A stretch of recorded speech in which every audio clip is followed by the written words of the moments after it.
વાઘોડિયામાં ખંધા road પર આવેલી કન્યા છાત્રાલયની પાછળ શ્રાવણીઓ જુગાર રમતા 7 જેટલા ઈસમોને ઝડપી પોલીસે પકડી પાડ્યા છે।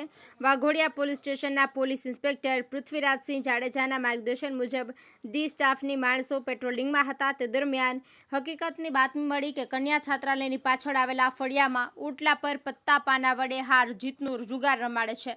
જે બાતમીના આધારે હકીકત બાતમીવાળી જગ્યા કોર્ડન કરી રેડ કરતા જુગાર રમતા 7 ઈસમો પકડાઈ ગયા હતા। જે ઈસમો પાસેથી અંગ ઝડતીના કુલ જુગારનો મુદ્દામાલ 41,350નું મળી આવેલ। જે અંગે વાઘોડિયા પોલીસ સ્ટેશનમાં ગુજરાત જુગાર દ્વારા કલમ 12 મુજબનો ગુનો નોંધીને આ કાયદેસરની કાર્યવાહી હાથ ધરવામાં આવી છે। સંદીપ પટેલ, વાઘોડિયા।